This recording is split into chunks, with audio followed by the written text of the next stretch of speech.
In the late evening hours of October 8, 1871, a fire started in or around the O'Leary family's small barn. The fire lasted for over 24 hours, with firefighters valiantly battling the blaze as it moved through the heart of Chicago. In less than 3 days, the fire became a terrible, all-consuming blaze that nearly wiped out one of America's leading cities. Today on Weird History, we're exploring what happened after the Great Chicago Fire of 1871. But before we get started, be sure to subscribe to the Weird History channel and let us know in the comments below what other historical disasters you would like to hear about. Okay, let's go to the city of broad shoulders and big fires. It took less than 3 days for the Great Chicago Fire to destroy a large portion of the city.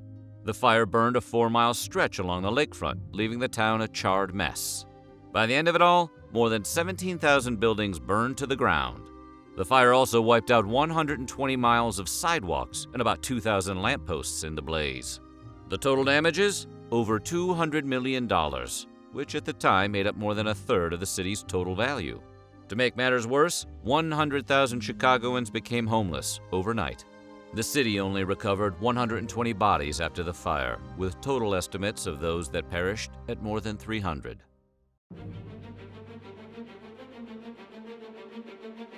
The fire's exact cause is uncertain, but one myth surrounding the fire's cause persists to this day. A few days after the fire, insurance man Robert Critchell questioned Catherine O'Leary. Per Critchell's account, O'Leary went to her barn on the evening of October 8th to milk her cow. Apparently, Mrs. O'Leary's cow didn't like being milked, became irritated, and kicked over a lit lamp. The lamp ignited the barn, subsequently starting the Great Chicago Fire. A young man who delivered milk for the O'Learys, Jacob Schaller, told a similar story. However, in subsequent investigations, Mrs. O'Leary offered sworn testimony that she was in bed when the inferno began.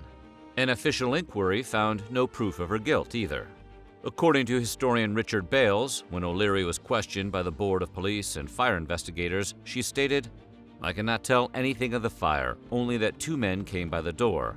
I guess it was my husband got outside the door, and he ran back to the bedroom and said, 'Kate, the barn is on fire.' I ran out and the whole barn was on fire. Well, I went out to the barn, and upon my word, I could not tell any more about the fire." That makes more sense. I don't milk cows at night. Despite the outcome, the story captured public interest for decades afterward. There was even a version of the popular song "A Hot Time in the Old Town Tonight" that featured a verse about O'Leary. One dark night when we were all in bed, Mrs. O'Leary left a lantern in the shed, and when the cow kicked it over, she winked her eye and said, "There'll be a hot time in the old town tonight." Not a catchy little tune? A Helena, Montana newspaper, The Independent Record, claimed a vaudeville singer named Flossie Nash penned the new version of the song. After singing the new song in Chicago, it caught on with vaudeville fans in the city. Though the original version of the song had nothing to do with the Mrs. O'Leary story, the song became a campfire tune for a long time afterward. As for the story itself, one journalist claimed it to be a hoax in 1893. Michael Ahern of the Chicago Republican claimed he made the whole thing up with a few of his colleagues, John English and James Haney. Seeking a cause of the blaze, they went after the easiest target to blame, a cow. Ultimately, the exact cause of the fire remains unknown. And in 1997, the Chicago City Council officially exonerated Catherine O'Leary of any wrongdoing in the case of the fire. But what about the cow?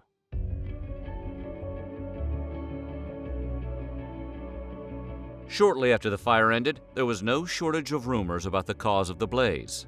The Evening Post reported the fire began in a barn, possibly from a burning cigar or pipe. Other papers reported similar stories. Mrs. O'Leary's cow was a popular theory, but others looked for far more sinister plots. In Cincinnati, Reverend Granville Moody declared, "It is a retributive judgment on a city that has shown such devotion in its worship of the golden calf." That might be a little harsh, but it was much worse closer to home. One of the most bizarre theories came from the Chicago Times, who published a front-page story claiming the fire's cause was the Paris Commune agents. The author of the story was Wilbert Fisk Story, the father of yellow journalism and then owner of the Chicago Times. Ah, yellow journalism, the original clickbait. Earlier that year, the Paris Commune's revolutionary government ruled over Paris until the French government put down the revolution. In a last-ditch attempt to rebel against Versailles, the Commune set the town ablaze. Because the Chicago fire was strongly reminiscent of what happened in Paris, Story published a demented and unlikely story in the Old Chicago Times, alleging some of its agents were responsible for setting the city on fire.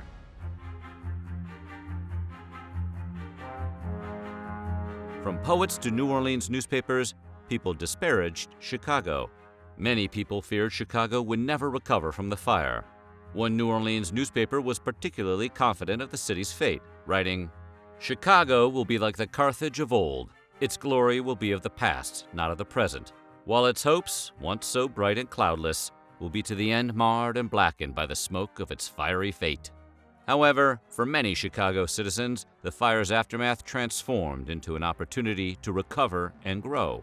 Chicago entrepreneur and co-owner of the Chicago Tribune, William Bross, told his East Coast investors to flock there, telling older men to send their sons and advising young men to move there themselves. Bross told them they'd never again have such a chance to make money. He predicted the people of the city would rebuild Chicago within 5 years, and by 1900, the population might surge to at least 1 million. These predictions were shockingly accurate. It took a few years for much of the city to be rebuilt, but it wasn't until the 1880s that construction finally finished. Within 20 years, Chicago grew from 300,000 to 1 million people, eventually becoming the third most populous city in the United States. Just after the fire, Chicago's mayor signed executive orders aimed at protecting the city. These included a smoking ban, limited saloon hours, and preventing price gouging on necessities like bread. The U.S. Army also placed Chicago under martial law. In the wake of the disaster, fear of looting spread across the city. The Chicago Evening Journal warned the public, writing, "The city is infested with a horde of thieves, burglars, and cutthroats, bent on plunder and who will not hesitate to burn, pillage, and even murder, as opportunity may seem to offer them to do so with safety." Well, that's one way to put it. Chicago's solution was to hire Alan Pinkerton's preventative police to protect the burned areas in the blaze's aftermath. Famous for being Chicago's first police detective in 1849, Pinkerton had quite the career before the Great Fire. Working with his Pinkerton Detective Agency, he acted as head of the Union Intelligence Service during the Civil War, prevented train robberies, and foiled an early assassination plot on President Lincoln in 1861. His agency most famously pursued Jesse James and several other famous Wild West outlaws in 1870. We do have a video of the Pinkerton Agency I suggest you check out. 1 year later, Pinkerton's agency took to the burned district to prevent looting. Pinkerton declared any person caught stealing would be killed on sight. The order stated as much in no uncertain terms, reading, "No mercy shall be shown to them, but death shall be their fate." As the city still burned, 2 merchants decided to start their recovery efforts early. Located amid the Dearborn Street's rubble and across the street from the old post office, the merchants Schock and Bigford sold goods from a table. Their goal wasn't to profit, but to sell things at the old prices to help the people of their beloved city. If you had a craving for cigars, tobacco, grapes, or cider in the aftermath of the blaze, Schock and Bigford were the guys to see. On the corner of Dearborn and Clark Streets, real estate man William D. Kerfoot set up a wooden hut to restart his business. He put up a sign that read, "W.D. Kerfoot, all gone but wife, children, and energy." After losing the essential work documents in the fire, he worked hard to rebuild his business. His tenacity paid off, and he made millions, bringing more people from the East during the city's reconstruction.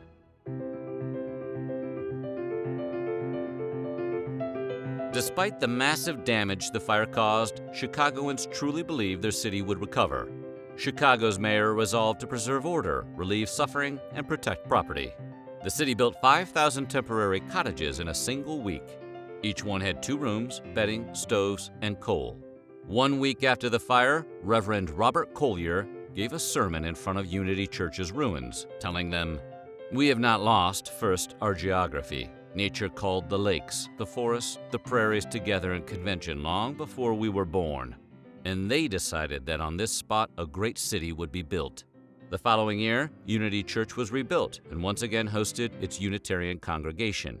It wasn't just merchants and reverends who believed in Chicago's resilience. The Chicago Tribune asserted that Chicago would rise again. In an editorial written by Joseph Medal, the paper advised Chicago citizens to cheer up and trust the city's tenacity. Another publisher, John Stephen Wright, echoed this sentiment. When asked about the future of Chicago, he responded, "Chicago will have more men, more money, more businesses within 5 years than she would have had without the fire." Composer George Frederick Root, who wrote The Battle Cry of Freedom, also penned a few songs about Chicago's return, including From the Ruins Our City Will Rise and Passing Through the Fire. That perseverance propelled the city forward, helping it transform into the massive city it is today.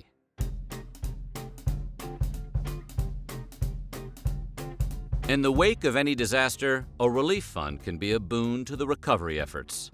Chicago's relief fund was a significant success. The Illinois legislature provided $3 million to restore infrastructures like roads and bridges. The city of St. Louis chipped in $500,000 in cash, along with clothing and supplies. Bankers from the East Coast extended credit to the city to help them pay for rebuilding efforts. Cincinnati, despite Reverend Moody's bad take on the fire's cause, set up soup kitchens for Chicago citizens, on top of a generous $160,000. Approximately $1 million of relief money came from nearly 30 foreign countries as well. Even President Ulysses S. Grant got in on the relief effort, providing $1,000 from his personal funds. In total, the city raised about $5 million for relief funds, all of which went directly back to help rebuild the city.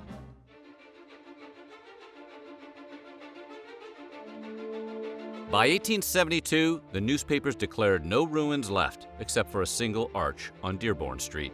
Visitors to the city marveled at the near-constant construction going on at the time. The city recovered so quickly from the fire, it actually beat Bross's prediction of 1 million new people moving to the city by an entire decade. Chicagoans were proud of their rebuilt city, so much so that a Lakeside Monthly essayist wrote, "This is a peerless metropolis that has proved itself such in its indomitability of spirit, in its solidity of structure, in its development of a sleepless vitality, an unaltering faith, and an irrepressibly progressive impulse." After the fire, the city passed new laws that required upgrades to construction material. Rather than building everything from wood, new buildings were supposed to use brick, marble, and limestone. On top of that, rebuilding Chicago was on everyone's minds. Chicago builders were eager to rebuild their own city. They began construction on new buildings right away, sometimes even starting before the architects could finish their designs. You can see where this is going. Some businesses blatantly ignored the new laws, substituting wood for stone anyway. Others built the interior of buildings from wood and used stone for the outside walls. Since the demand for new buildings and housing was so high, contractors often got away with such violations. Apparently, contractors didn't learn much from the city's past mistakes. It all came to a head in 1874 when a second Chicago fire broke out in the city. This fire burned 47 acres, 812 structures, and resulted in the deaths of at least 20 people. Afterward, the National Board of Underwriters canceled people's insurance policies, pending significant changes to Chicago's fire and building codes. Their list of demands included reorganizing the fire department's leadership and banning the construction of wooden buildings within the city limits. The city instituted a fire watch by autumn of that year. Larger water mains and metal fire escapes came later, ultimately leading to some of the more modern fire regulations we have today.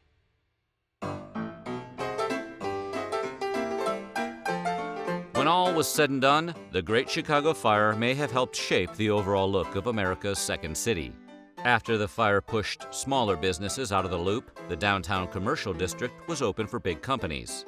These organizations moved into the area, paving the way for a new building type, the skyscraper.